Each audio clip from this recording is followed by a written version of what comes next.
अब हम लोग बच्चों प्रश्नावली 7.3 का अंतिम क्वेश्चन देखेंगे, जो आप कक्षा 9th में इसको देख चुके हैं। देखिए यहाँ पर क्या कह रहे हैं। करें कक्षा 9th में आपने पढ़ा है अध्याय 9 उदाहरण 3 की किसी त्रिभुज का माध्य का मतलब वह रेखा, वह लंब जो एबीसी त्रिभुज को दो बराबर भागों में बांट दे। माध्य का तो ये देख लो, ए से बीसी पर माध्य का डाला गया, एक रेखा डाला गया माध्य का, उसे बराबर क्षेत्रफल वाले दो त्रिभुज में विभाजित करती है। इसका मान लो तुम P। उस त्रिभुज एबीसी के लिए इस परिणाम का सत्यापन कीजिए जिसके शीर्ष ए और बी और सी दिया हुआ है कि नहीं दिया हुआ है। अब इसमें इस क्वेश्चन में हल करने के क्रम में एक चीज जरूर याद करना पड़ेगा। हल में यहाँ लिखोगे बाबू, क्या इसका माध्य का पहले निकालना होगा P का निर्देशांक। तो आप यहाँ लिख सकते हो P के निर्देशांक। P का निर्देशांक क्या होगा, जरा ध्यान से देखो। आपको सूत्र याद है, माध्य का सूत्र x1 प्लस x2 बटे 2। इसको x1 मानेंगे, ये क्या हो जाएगा x2। ये देखो x1 y1 x2 y होगा ना। समझिए लो, इसको x1, इसको y1, इसको x2, इसको क्या y2। तो देखो सूत्र होता है x1 और x2। तो x1 के वैल्यू कितना 3, x2 के वैल्यू कितना 5 बटे कितना 2, y2 y1 तो -2 प्लस का प्लस, y3 के वैल्यू कितना, y2 का कितना 2 बटे कितना 2। अब यहाँ ध्यान से देखो तुम, कितना 5 3 8, 8 को भाग देंगे कितना से 2 से, क्या 4 आएगा। अब देखो माइनस और प्लस कट जाएगा और 0 0 बटे 2 ये 0 हो जाएगा। अर्थात ये P का निर्देशांक निकल गया कितना 4,0। मध्य का निकाल लिए। अब चलो तो लिखेंगे क्या, त्रिभुज ए बी पी का क्षेत्रफल। ए बी पी का क्षेत्रफल बराबर जो सूत्र है वो आपका होगा हाफ बड़ी कोष्ठ x1 y घटा y फिर प्लस x2 फिर y घटा y फिर प्लस x3 y घटा y। क्या होगा कि नहीं होगा, बड़ी कोष्ठ बात। कोई दिक्कत, लिख लिए।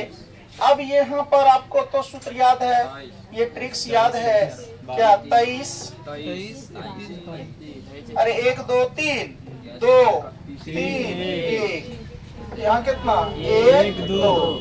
कोई दिक्कत। अब मध्य का निकाल लिए तो इसको मिटा लो। कैसे निकाले पता चला। अब दोनों का क्षेत्रफल निकालेंगे, समान क्षेत्रफल निकलेगा। इसका आंसर आपको नहीं दिया है, अभी देख लो कितना आ रहा है। चूंकि आपका बुक में मात्र 4 तक ही आंसर अंकित है। आंसर बुझ रहे हो ना। अब देखो यहाँ पर देखो बेटा ध्यान से, इसको मान लो। इसको क्या मानोगे तुम, ये आपका x1 और ये y1, ये क्या x2 y2, ये क्या x3 y3। क्या हो सकता है। आराम से मान बैठा लेंगे। देख लो 1/2 का 1/2 बड़ी कोष्ठ का बड़ी कोष्ठ। x1 का वैल्यू बोलो 4, गुना का गुना, यहाँ गुना का चिन्ह है ना जी। y2 का वैल्यू बोलो -2, y3 का बोलो 0, यही है ना। प्लस का प्लस, x2 का बोलो 3, y3 का बोलो 0, माइनस का माइनस, y1 का बोलो -6 और ये माइनस प्लस का 6 हो जाएगा। प्लस का प्लस, x3 का बोलो 4, फिर y1 का बोलो -6, माइनस का माइनस y2 का बोलो -2, ये माइनस का प्लस का 2 हो जाएगा। बड़ी कोष्ठ बंद। सभी मान बैठा लिए। तो ध्यान से देखो बेटा, यहाँ 1/2 के 1/2 बड़ी कोष्ठ का बड़ी कोष्ठ। अब यहाँ देखो 4 का 4 गुना का गुना, यहाँ कितना हो जाएगा माइनस का 2 होगा, माइनस का 2 प्लस का प्लस, ये देखो जोड़ोगे 6, 6 3 कितना 18, प्लस का क्या हो जाएगा, नहीं प्लस नहीं होगा माइनस हो जाएगा। यहाँ देखो माइनस का 6 में से प्लस का 2 चले गया, माइनस का 4, यहाँ माइनस का 4, यहाँ प्लस का 4, तो प्लस माइनस क्या माइनस, 4 चौका कितना, कैसे 16 आया पता चला, 6 में से 2 घट गया 4, यहाँ गुना है, गुना का चिन्ह है, तो प्लस का 4 माइनस का 4, तो 4 चौका कितना बच्चों 16। कोई प्रॉब्लम? तो देखो 1/2 का 1/2 हो गया, यहाँ पे हो गया। अब देख लो यहाँ कोष्ठ का कोष्ठ, 4 दूनी कितना 8 -8। अब देख लो प्लस का प्लस, अब यहाँ पर कितना हो जाएगा 2। बोलो बच्चा पार्टी कितना हो जाएगा 2 बच जाएगा। तो चलो 18 में से 16 गया 2।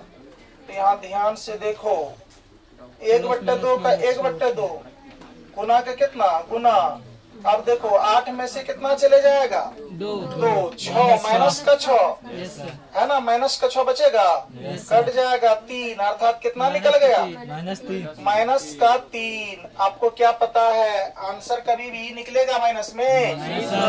यहाँ क्या लिख लोगे, चूंकि क्षेत्रफल क्या लिखोगे, क्षेत्रफल क्या नहीं निकलता बेटा, ऋणात्मक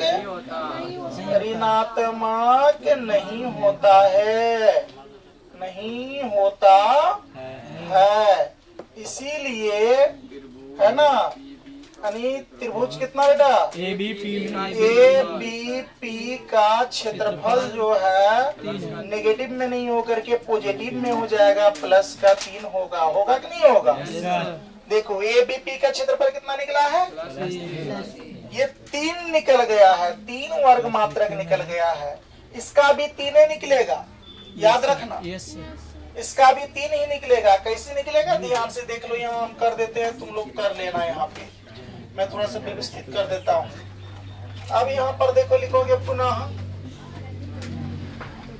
किसमें, त्रिभुज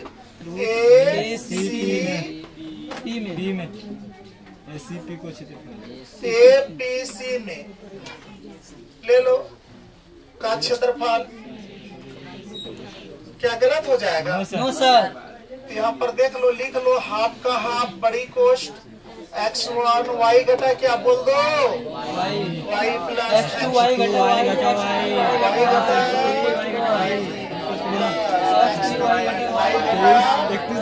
y बड़ी कोष्ठ बंद। चलो जब बंद कर लिए तो यहाँ पर देख लो, ये आपका क्या हो जाएगा x2 हो जाएगा, y2 ये क्या हो जाएगा x3, और ये अरे APC लिए हैं तो ऐसे ही लेंगे ना।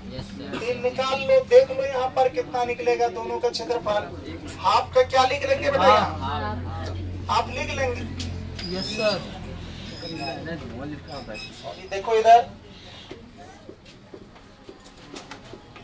हाफ का हाफ लिख लिए, x1 का वैल्यू बोलो तो 4। देखो अच्छे से देखो सब बच्चे, अच्छा सूत्र बैठा लो यहाँ क्या, तो 21 12 3 1 2 सूत्र व्यवस्थित हो गया। y2 का वैल्यू बोलो 0, वेरी गुड। y3 का 2, प्लस का प्लस x2 का 4, y3 का 2, माइनस का माइनस y1 का -6, और ये हो जाएगा प्लस का 6, x3 का 5, y1 का -6,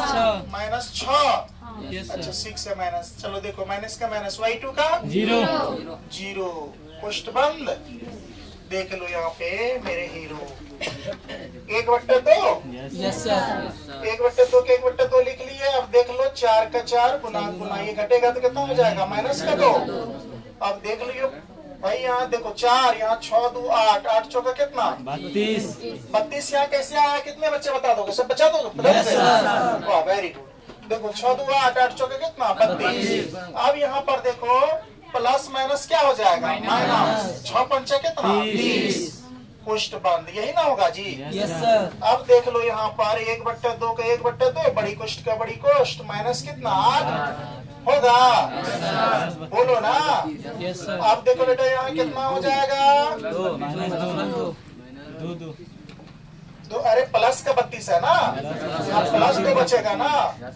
अब देख लो ऐसे 1/2 का 1/2 गुना गुना, माइनस 8 में से 2 गया, माइनस का 6 कट जाएगा, 3 दूनी कितना 6। देखो जरा इसका भी -3 निकल गया। हम बोले थे ना कि इसका भी कितना निकलेगा? -3 नहीं, माइनस क्षेत्रफल में नहीं लिखते हैं, पॉजिटिव प्लस में लिखते हैं। बात समझ रहे हो? यहाँ क्या लिखेंगे? चूंकि क्या लिख लेंगे बेटा? चूंकि क्षेत्रफल ऋणात्मक नहीं होता है, क्षेत्रफल ऋणात्मक नहीं क्या होता है बेटा? होता है। जब क्षेत्रफल ऋणात्मक नहीं होता है, इसीलिए त्रिभुज कितना ATC का क्षेत्रफल कितना आ जाएगा बेटा? प्लस का 3 आ जाएगा। कोई दिक्कत? इसी के साथ आपका एक्सरसाइज यानी लेसन जो है बेटा, लेसन कितना? लेसन 7 क्या हो गया? दी एंड हो गया। आज आपको क्या पूजा है? आज 7वीं पूजा को ये हम लोग क्या कर लिए? फिनिश कर लिए। तो चलिए बच्चों, इसका उदाहरण, इसका जो उदाहरण है, ये सभी उदाहरण आप लोग बना लेंगे। मेला के बाद हम लोग मिलते हैं, और मेला के बाद जो है हम लोगों को कक्षा शुरू हो जाएगी क्या? त्रिकोणमिति, है ना? और बहुत ही इम्पोर्टेंट, बहुत सुंदर चैप्टर है। आप लोग इसको पढ़ेंगे, और ये इसमें जितने प्रश्न हैं लेसन 7 में, ये सभी आप लोग को रिवाइज कर लेना है। समझ रहे हो ना?